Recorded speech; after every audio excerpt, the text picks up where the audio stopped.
अहम खबर, केंद्रीय गृह मंत्री अमित शाह का छत्तीसगढ़ दौरा है। महाप्रभु वल्लभाचार्य आश्रम जाएंगे गृह मंत्री अमित शाह। छत्तीसगढ़ और पड़ोसी राज्यों के साथ समीक्षा बैठक है। डीजीपी और मुख्य सचिवों संग अंतर्राज्यीय समन्वय बैठक। नक्सलवाद समेत अन्य मुद्दों पर अधिकारियों के साथ चर्चा। छत्तीसगढ़ के नक्सल प्रभावित क्षेत्रों की सुरक्षा पर बैठक में नक्सल प्रभावित क्षेत्रों के विकास पर भी चर्चा। शाम करीब 5:30 बजे रायपुर में गृह मंत्री अमित शाह प्रेस कॉन्फ्रेंस भी करेंगे। तो अहम खबर आपको बता रहे हैं, केंद्रीय गृह मंत्री अमित शाह का छत्तीसगढ़ दौरा बेहद खास है, कई मायनों में खास है।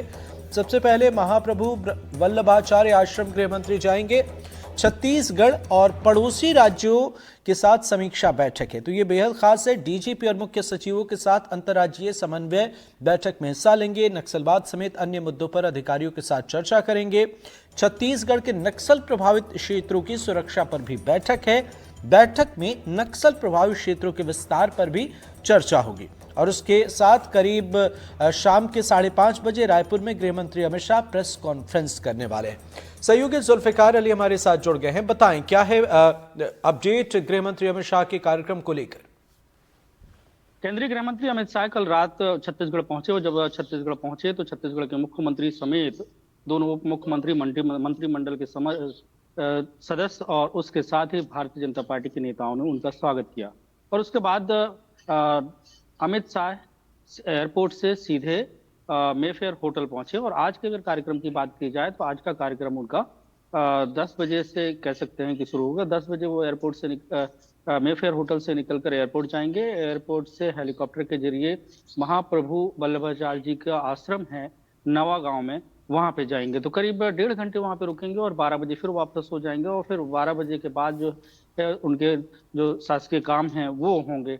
नक्सलवाद से जुड़े हुए मुद्दे पर उनकी बैठक है। जो तमाम छत्तीसगढ़ बॉर्डर से लगे हुए खासकर नक्सल प्रभावित जो राज्य हैं उनके डीजीपी सीएस के साथ उनकी अंतर्राज्यीय समन्वय बैठक होगी।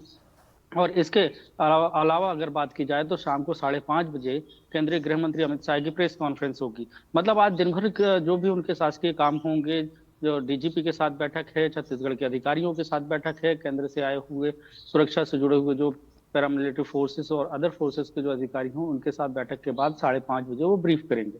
यहाँ से बात ये निकल कर आ सकती है क्योंकि छत्तीसगढ़ जो है नक्सल प्रभावित क्षेत्र है और खासकर बस्तर का ये क्षेत्र काफी नक्सल प्रभावित क्षेत्र है। और भारतीय जनता पार्टी की छत्तीसगढ़ में सरकार आने के बाद मतलब इन 8 महीनों में अगर देखा जाए तो छत्तीसगढ़ में करीब 150 माओवादी मारे गए हैं और कई ऑपरेशन चलाए गए हैं और बड़ी संख्या में माओवादियों ने सरेंडर भी किया है।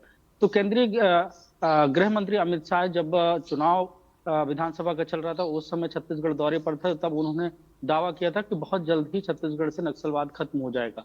तो जिस तरीके से सुरक्षा बलों पर लगातार नक्सल मोर्चे पर कार्रवाई चल रही है उससे तो ये कहा जा सकता है कि नक्सली कहीं ना कहीं बैकफुट पर हैं और इस बैठक के बाद कुछ नए जो निर्णय हैं वो निकल कर आ सकते हैं। और हो सकता है कि प्रेस कॉन्फ्रेंस में इस बात का भी जिक्र हो कि कितना और वक्त लगेगा छत्तीसगढ़ से माओवाद को खत्म करने में और छत्तीसगढ़ के खासकर बस्तर इलाके को विकास के मुख्य राय से जोड़ने में। तो आज की बैठक काफी महत्वपूर्ण है छत्तीसगढ़ के लिहाज पर। इस बैठक में छत्तीसगढ़ के मुख्यमंत्री विष्णुदेव साय भी रहेंगे क्योंकि उनका भी अगर शेड्यूल देखें तो वो भी 10 बजे के बाद से केंद्रीय गृह मंत्री अमित शाह के साथ ही जी बिल्कुल, तमाम चीजें बेहद खास है, लेकिन जुल्फिकार आपसे समझना चाहेंगे मौजूदा वक्त में अंतर्राज्यीय समन्वय का जो मामला है ये कितना खास है और कितनी उम्मीदें हैं।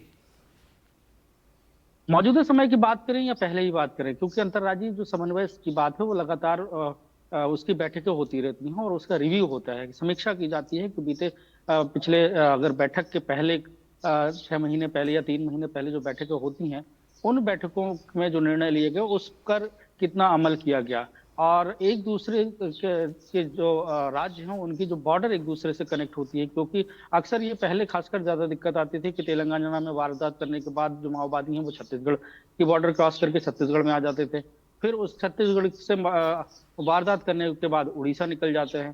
तो ऐसे में जो बॉर्डर लगी हुई है, उड़ीसा है, झारखंड है, तेलंगाना है, आंध्र प्रदेश की बॉर्डर, महाराष्ट्र की बॉर्डर छत्तीसगढ़ से लगी है, तो यहाँ के जो डीजीपी मौजूद रहेंगे तो मतलब बिल्कुल साफ है कि समन्वय इस बात का है कि अगर किसी भी तरीके की कोई नक्सलवाद से जुड़ी हुई घटना मिलती है और उसकी इंफॉर्मेशन आती है और ऑपरेशन होता है तो उस पर एक दूसरे के फोर्सेस जो है ना मदद करेंगे और किस तरीके से मदद करेंगी। तो इसको लेकर और ज्यादा जो है ये समन्वय बनाने को लेकर चर्चा होगी। और पहले जिस तरीके से कोऑर्डिनेशन हुआ, क्योंकि इसके पहले भी हमने देखा कि तेलंगाना की फोर्सेस, छत्तीसगढ़ की फोर्सेस के संयुक्त ऑपरेशन भी चले हैं।